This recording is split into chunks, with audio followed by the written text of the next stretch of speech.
India market invest mindset আপনাদের স্বাগত। যা চ্যানেল নতুন এসেছেন তাদেরকে বলো প্লিজ চ্যানেলটাকে সাবস্ক্রাইব করবেন, লাইক করবেন, বেল আইকনটা প্রেস করবেন, তার সাথে অল বাটনটা প্রেস করবেন, নোটিফিকেশন সঙ্গে সঙ্গে আপনাদের কাছে গিয়ে পৌঁছাবে। আইআরএফসি আইআরএফসি রেলওয়েকে ফাইন্যান্স করে, Indian রেলওয়েকে।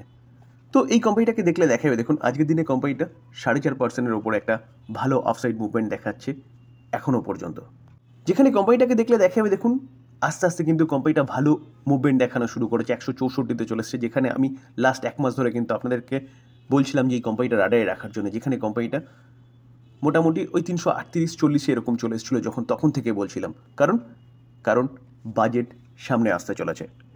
As it is RVNL, Rail Vikas Nigam, যেই কোম্পানিটার ব্যাপক একটা এক্সপোজার রয়েছে রেলের ইনফ্রাস্ট্রাকচার ডেভেলপমেন্টের জন্য। আজকের দিনে দেখলে দেখা যাবে কোম্পানিটা 3%-এর ওপরে একটা ভালো আপসাইড মুভমেন্ট দেখাচ্ছে, যেখানে লাস্ট এক মাসে দেখলে দেখা যাবে এই কোম্পানিটাও 8% মতন মুভমেন্ট দেখিয়েছে। তার পাশাপাশি ইরকন ইন্টারন্যাশনাল, এই কোম্পানিটাকেও দেখলে দেখা যাবে আজকের দিনে প্রায় 5%-এর কাছাকাছি ভালো একটা মুভমেন্ট দেখাচ্ছে এখনও পর্যন্ত। টিটাগড় রেল দেখলে দেখা যাবে এখনও পর্যন্ত কোম্পানিটা 6% মতন মুভমেন্ট দেখাচ্ছে, যেখানে এই মুভমেন্টটা 8%-এর ওপরে চলে গেছিলো। রেলটেল, এই কোম্পানিটাকেও দেখলে দেখা যাবে, দেখুন প্রায় 4.5% মতন কিন্তু একটা ভালো মুভমেন্ট দেখাচ্ছে। জুপিটার ওয়াগন দেখলে দেখা যাবে এই কোম্পানিটা 11%-এর ওপরে ভালো মুভমেন্ট দেখাচ্ছে। তো স্যার কোম্পানিগুলো এতটা ভালো মুভমেন্ট দেখানোর পিছনে কারণ কি? কারণ ফার্স্ট এবং প্রধান কারণ বলতে পারেন যে ইউনিয়ন বাজেট, যেখানে 2025-এর ইউনিয়ন বাজেট ফার্স্ট ওয়েভে আসতে চলেছে এবং ব্যাপক একটা ক্যাপেক্সের এক্সপেকটেশন রয়েছে, যেটা কিন্তু আমি আপনাদের কাছে বারবার তুলে ধরার চেষ্টা করেছিলাম। তো আমরা এই কোম্পানিটাকেও দেখলে দেখা যাবে লাস্ট এক মাসে কোম্পানিটা 18% মুভমেন্ট দেখিয়েছে, এবং লো থেকে দেখলে দেখা যাবে যে রিসেন্টলি গিরাবাট হয়েছিল, কোম্পানিগুলো পড়েছিল, সেখান থেকে দেখলে দেখা যাবে এই কোম্পানিটাও 30% মতন মুভমেন্ট দেখিয়েছে। শুধু এই কোম্পানি না, প্রতি কটা রেলওয়ের কোম্পানিগুলো কিন্তু ভালো ভ্যালুয়েশনে ছিল, এখনও ভালো ভ্যালুয়েশনে রয়েছে। কোম্পানিগুলো কিন্তু আবার র্যালি দেখানো শুরু করেছে। দেখুন এই আর্টিকেল দেখলে দেখাবে আরবিএনএল, টিটাগড়, জুপিটার ওয়াগন, এই কোম্পানিগুলো ভাগার পিছনে যদি কারণ বলেন তাহলে কারণ হচ্ছে অ্যানাউন্সমেন্ট ফ্রম দ্য গভর্নমেন্ট, অর্থাৎ গভর্নমেন্টের কাছ থেকে কিন্তু একটা অ্যানাউন্সমেন্ট এক্সপেক্ট করছে এই বাজেটে। যদি দেখলে দেখা যাবে কিছুদিন আগেও কিন্তু আমি আপনাদের সামনে তুলে ধরেছিলাম যে গভর্নমেন্ট কিন্তু প্রায় 22,000 করোড়ের একটা অ্যাপ্রুভাল দিয়েছে রেলের প্রজেক্টের, যেখানে আজকের দিনেও দেখলে দেখা যাবে 7,927 করোড়ের কিন্তু একটা অ্যাপ্রুভাল দিয়েছে ইউনিয়ন ক্যাবিনেট। এই যে 7,927 করোড়ের যে অ্যাপ্রুভাল দিয়েছে ক্যাবিনেট, এইটা কিন্তু রেলের ইনফ্রাস্ট্রাকচার রিলেটেড। স্যার এই আর্টিকেল দেখলেও দেখা যাবে যে railway company skyrocket on Wednesday 11 December, কিসের জন্য? দেখুন, capital expenditure by central government and key announcement in union budget 2025। কারণ স্যার কোম্পানিগুলো তার হাই থেকে রিসেন্টলি জুলাইয়ে যে হাই মেরেছিল, অর্থাৎ বাজেট পেশ হওয়ার আগে নতুন সরকারে, সেই হাই থেকে অনেকটা 25%, 30% এরকম ডিসকাউন্টে চলছে, নিচে আসার পিছনে কারণ ইন্ডিভিজুয়ালি কোনো কারণ ছিল না। কোম্পানিগুলো বাজেটের আগে খুব দৌড়েছিল, ভ্যালুয়েশন অ্যাডজাস্ট বলতে পারেন বা প্রফিট বুকিং বলতে পারেন। তো এখন আস্তে আস্তে কিন্তু অর্ডার আসছে, তার পাশাপাশি বাজেট আসছে, তো এক্সপেকটেশন হাই রয়েছে।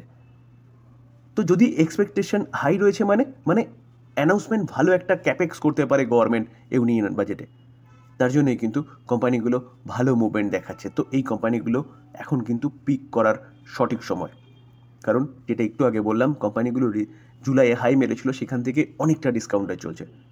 গভর্নমেন্ট রেলের ইনফ্রাস্ট্রাকচার ডেভেলপমেন্টের কাজ পুরোপুরি শেষ করে দেয়নি, যেখানে 2030-এর মধ্যে 54 লাখ করোড় খরচা করার কথা বলছে। দেখুন স্যার, আপনাদের বলি না 54 লাখ করোড়, অনেকে কমেন্টসে পাঠান স্যার আপনি এই তথ্যটা কোথায় পেয়েছেন, আপনি গুগল করুন, পেয়ে যাবেন। দেখুন এখানে পোস্টাপোস্টি লেখা আছে, নিউজটা কবে এসেছিল? 2023-এ গভর্নমেন্ট জানিয়েছিল যে কি তারা ইনভেস্টমেন্ট করতে চলেছে 54 লাখ করোড়। কতর মধ্যে? 2030-এর মধ্যে। কিসের জন্যে? Upgrade railway infrastructure. তার মধ্যে কী রয়েছে? তার মধ্যে নতুন লাইন রয়েছে, 100% ইলেকট্রিফিকেশন রয়েছে, স্টেশনের আপগ্রেডেশন রয়েছে, যেখানে হাই স্পিড ট্রেনের জন্য কিন্তু ইনফ্রাস্ট্রাকচার ডেভেলপমেন্টের কথা বলছে এবং সেফটি টেকনোলজির কথা বলছে। তো ডবল লাইনের কথা বলছে, যেখানে সিঙ্গেল লাইন রয়েছে। তো এইভাবে কিন্তু গভর্নমেন্ট 54 লাখ করোড় খরচা করার কথা বলছে 2030-এর মধ্যে, the national railway rail plan অর্থাৎ NRP অনুযায়ী। তো স্যার এই জায়গায় দাঁড়িয়ে প্রতি কটা রেলের কোম্পানিগুলো যেগুলো আমি দেখালাম, এছাড়া আদার্স কোম্পানিও রয়েছে, সেই কোম্পানিগুলো কি আন্ডার ভ্যালু চলছে। যেমন ধরুন আমি যদি আরভিনেলকেই দেখি, কোম্পানিটা রেল ইনফ্রাস্ট্রাকচার রিলেটেড কাজ করে, যদি আমরা হাই দেখি দেখতে পারবো 647 হাই মেরেছে জুলাই, সেখান থেকে কোম্পানিটা চলছে কত 473। কোম্পানিটাকে যদি আমরা লাস্ট এক মাসের চার্ট দেখি দেখাবে 8%, যদি আমরা লো থেকে দেখি দেখাবে কোম্পানিটা লো থেকে কিন্তু 13% ভালো মুভমেন্ট দেখিয়েছে। তো এই কোম্পানিটাও কিন্তু ভালো করতে পারে। তো এই কোম্পানিগুলো কিন্তু আপনি রাডারে রাখতে পারেন লং টার্মের জন্য। যারা শর্ট টার্মের চিন্তাভাবনা করেন, যারা positional trading, short term means positional trading করেন, তারাও কিন্তু চিন্তাভাবনা করতে পারেন, কারণ বাজেট আসছে, বাজেটে একটা বড় ক্যাপেক্স এক্সপেক্টেড। তো এই কোম্পানিগুলো কিন্তু ভালো মুভমেন্ট দেখাতে পারে। তবে ডিসক্লেমার দিয়ে রাখি স্যার, কোনো বাই রেকমেন্ডেশন নয়, নিউজ পাওয়া যাচ্ছে সেটা আপনাদের সামনে তুলে ধরার চেষ্টা করলাম, টোটালি লার্নিং পারপাস। বাই করবেন, নিজে ফার্দার অ্যানালাইসিস করবেন, বা আপনি আপনার ফাইন্যান্সিয়াল অ্যাডভাইজারের সাথে কথা বলে নিয়ে তারপর বাই করবেন। বাজাজ ফাইন্যান্স, তো এনবিএফসি যতগুলো কোম্পানি আছে না, সবকটা কোম্পানির মধ্যে এই কোম্পানিটা বলতে পারেন হাতি, চোখ বন্ধ করে ভরসা করার মতন কোম্পানি। যেখানে এই কোম্পানিটাকে দেখা যাবে, দেখুন মার্কেট ক্যাপ কত, 4 লাখের ওপরে হচ্ছে মার্কেট ক্যাপ। তো এই কোম্পানিটা বলতে পারেন যে অনেক দিন ধরে কিন্তু কনসলিডেট করছিল। এক বছর দেখা যাবে কোম্পানিটা 3% মতন নেগেটিভ রিটার্ন দিয়েছে।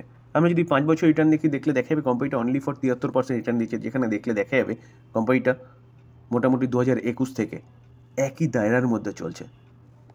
আমরা যদি তার বেশি রিটার্ন দেখতে যাই, অর্থাৎ ম্যাক্সিমাম চার্ট দেখা যাবে এই কোম্পানিটা 1,23,000% রিটার্ন বানিয়ে দিয়েছে।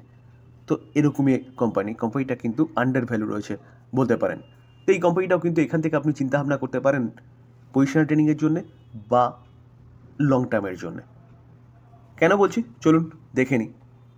আইসিআইসিআই সিকিউরিটিস এই কোম্পানিটাকে নিয়ে বুলিশ, এবং বাজাজ ফাইন্যান্সকে টার্গেট দিচ্ছে কত 8,500। তো কারেন্ট মার্কেট প্রাইস থেকে কিন্তু অনেকটা আফসাইড মুভমেন্টের কথা বলছি। এই নিউজটা আলোচনা করছি সেটা কিন্তু আজকেরই নিউজ। আরেকটা domestic broking house Motilal Oswal, এই কোম্পানিটাও বাজাজ ফাইন্যান্সকে কী করছে, নিউট্রাল টার্গেট দিচ্ছে, এবং টার্গেট কী দিচ্ছে, টার্গেট 7,500, অর্থাৎ কারেন্ট মার্কেট প্রাইস থেকে এখানেও কিন্তু একটু আফসাইড মুভমেন্টের কথা বলছে। তো sir evergreen business, evergreen stock, হয়তো 2 বছর একটা কনসোলিডেট ফেজ এর মধ্যে দিয়ে চলছে। তো এরকম ফেজ কিন্তু প্রতি কটা সেক্টরের বা প্রতি কটা কোম্পানির আসে, তাই বলে এই কোম্পানিটা শেষ হয়ে যায়নি স্যার। তো এই কোম্পানিটা কিন্তু আপনি রাডারে রাখতে পারেন। যারা পজিশনাল ট্রেডিং করতে চান তারাও চিন্তাভাবনা করতে পারেন, লং টার্মের জন্য বেস্ট ইনভেস্টমেন্ট হতে পারে। স্যার ভিশাল মেগামার্ট, এই কোম্পানিটা আইপিও নিয়ে এসছে কত 8,000 কারোরের। তো ওপেন কবে থেকে হচ্ছে, আজকের থেকে। আমি কিন্তু আগে আলোচনা করেছিলাম বেশ 5-6 দিন আগে এই আইপিও নিয়ে ডিটেলসে। তো আজকে থেকে আইপিও ওপেন হতে চলেছে, এবং কদিন পর্যন্ত বিড করতে পারবেন, 13 তারিখ পর্যন্ত, অর্থাৎ আজ কাল পরশু। যেখানে প্রাইস ব্যান্ড কী রাখা হয়েছে 74 থেকে 78। তো প্রাইস ব্যান্ডও ঠিকঠাক রাখা হয়েছে, এবং লট সাইজ বলা হচ্ছে কত, লট সাইজ 190। তো স্যার এই আইপিওটা কেন বিড করবেন? অবভিয়াসলি যারা গ্রে মার্কেট প্রিমিয়ামের জন্য বিড করেন তাদের জন্য গ্রে মার্কেট প্রিমিয়ামটা হচ্ছে মেন, কিন্তু যারা বিজনেসের জন্য বিড করেন তাদের জন্য বিজনেসটা হচ্ছে মেন। তো বিজনেস সহ সব কিছু আলোচনা করেছিলাম, যারা দেখেননি তারা প্রিভিয়াস প্লেলিস্ট থেকে প্রিভিয়াস ভিডিও দেখে নিতে পারেন। চলুন আমরা এখন দেখে নিই এই কোম্পানিটার গ্রে মার্কেট প্রিমিয়াম কী শো করছে। স্যার ভিশাল মেগা মার্ট আইপিও জিএমপি কী দেখাচ্ছে 20, অর্থাৎ 25%-এর ওপরে কিন্তু জিএমপি দেখাচ্ছে এখনও পর্যন্ত। তো এই আইপিওটা নিয়ে কিন্তু আপনি চিন্তাভাবনা করতে পারেন, যেখানে 8,000 কারোর তারা ফান্ডের রাইজ করতে চলেছে আইপিওর মাধ্যমে, অনেকটা কিন্তু ফান্ড রাইজ করতে চলেছে। 25% মানে যথেষ্ট রিটার্ন বলতে পারেন 7 দিনের জন্যে। মুভি কুইক এই কোম্পানিটাও কিন্তু আইপিও নিয়ে এসছে, যেখানে এই কোম্পানিটাকে দেখা যাবে আইপিও 11 তারিখে ওপেন হচ্ছে, 13 তারিখে ক্লোজ হবে, অর্থাৎ আজকে থেকে ওপেন হচ্ছে। এই কোম্পানিটা কতটা ফান্ড রাইজ করতে চলেছে 572 কারোর, অনলি ফর 572 কারোর। সেখানে বিশাল মেগামার্ট কতটা 8,000 কারোর ফান্ড রাইজ করতে চলেছে আইপিওর মাধ্যমে। তো তুলনামূলকভাবে কিন্তু বিশাল মেগামার্টে আইপিওটা বিট করলে সবচেয়ে বেশি পাওয়ার চান্সেস থাকবে, কারণ অনলি ফর 572 আর কোথায় 8,000। তো এই কোম্পানিটাকে উনি কিন্তু ডিটেলসে আলোচনা করেছিলাম। যারা বিজনেস দেখে আইপিওতে বিট করেন তারা কিন্তু প্লেলিস্টে গিয়ে এই মুভি কুইকের আইপিওটা সম্বন্ধে ডিটেলসে দেখে নিতে পারেন। আর যারা গ্রে মার্কেট প্রিমিয়ামের জন্য বিট করেন, চলুন দেখে নিই কোম্পানিটার গ্রে মার্কেট প্রিমিয়াম কী শো করছে। দেখুন sir movie quick IPO GMP, যেখানে এই কোম্পানিটা আইপিও আজকে থেকে ওপেন হচ্ছে এবং আজকে ডেটে কোম্পানিটার জিএমপি কি দেখাচ্ছে, আজকে ডেটে কোম্পানিটার জিএমপি দেখাচ্ছে 136, অর্থাৎ প্রায় 50%, 48%-এর ওপরে কিন্তু জিএমপি শো করছে। জিএমপি যথেষ্ট ভালো শো করছে এবং আজকে ডেটে যদি লিস্ট হয় তাহলে কোম্পানিটার প্রাইস কী রাখা হচ্ছে 279, 136 অ্যাড করলে 415, 415-তে লিস্ট হতে পারে আজকে ডেটে।